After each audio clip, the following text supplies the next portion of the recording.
You can fight it all you want, but your gum belong to me. Every piece of you.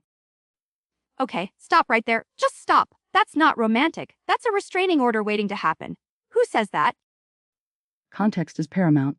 It's a line from Reign of Shadows and Endings by Melissa K. Roehrich, a book exploring complex power dynamics in a fantasy setting where It's exploring how to be the world's creepiest magical overlord. This book is basically 50 Shades of Grey if Christian Grey owned actual, literal slaves instead of just emotionally unavailable interns. And don't get me started on the author, Melissa K. Roehrich. Roehrich. Melissa K. Roehrich.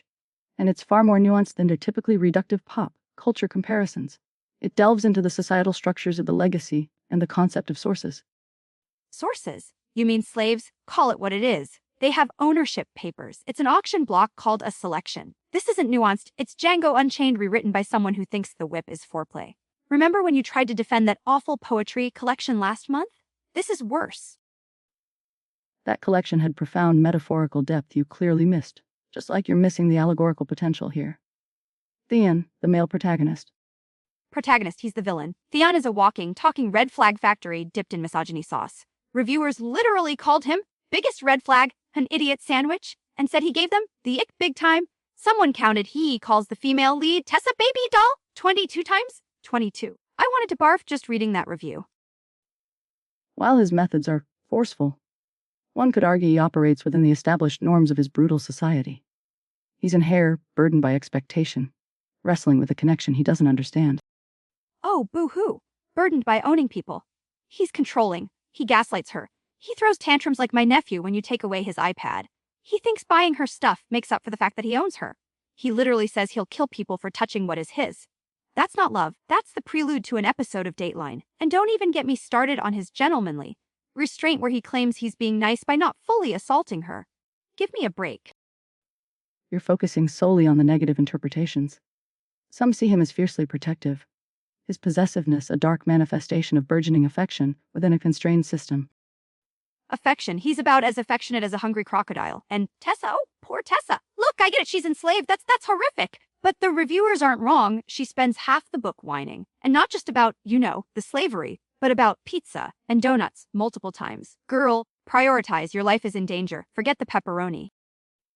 Her focus on small comforts could be seen as a coping mechanism, a desperate grasp for normalcy in an untenable situation. Her defiance, however petulant it might seem to you, is a form of resistance. Resistance. She makes the dumbest decisions. She actively ruins escape plans. It's like watching a horror movie where the girl runs upstairs instead of out the door. And Theon's buddies, Axel and Luca, started okay. Then apparently, according to one review, they let me down massively. Yeah, shock. Psycho Slaver's friends are also useless enablers. It's a total sausage fest, by the way. Women in this book are basically furniture or drunks. The narrative focuses tightly on the central relationship, exploring its intensity. Perhaps the side characters are intentionally underdeveloped to heighten that focus. Focus on what? The same argument over and over for 700 pages? He controls, she resists or whines, they argue, repeat. One reviewer nailed it. Zero plot. Another said it was like The Handmaid's Tale meets 50 Shades. Directed by someone who thinks Stockholm Syndrome is hot. Is this what people think is good now? Good is subjective. The book clearly resonates with a large audience. One 5-star review called it deliciously dark and nummy. Another literally said, I would not accept any bad opinion about this book. That's passion. That's delusion. People are calling slavery yummy. What is wrong with everyone? Then you get the other side. The reviewer who said only a white author will write a book about slavery and label it as dark romance and only white readers will rate it 5 stars. Boom. That's the real talk right there. Is this dark romance or just abuse apologism with magic? It's a valid question about the genre's boundaries. Does fantasy grant license to explore darker themes?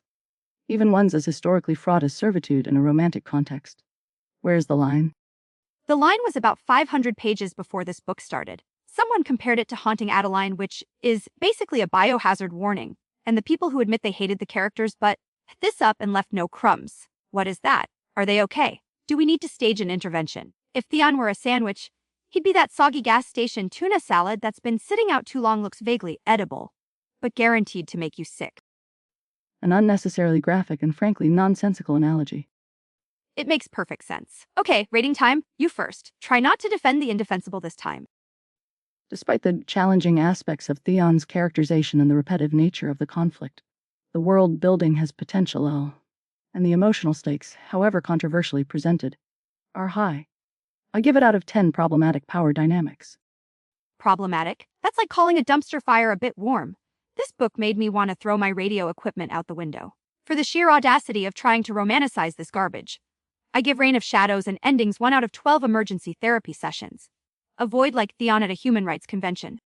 Utterly hyperbolic. It's the truth, okay? That's all the trauma we have time for today. Next week, we're tackling sentient slime mold seek soulmate. Sounds uplifting. Until next time, this has been Heart Book Radio.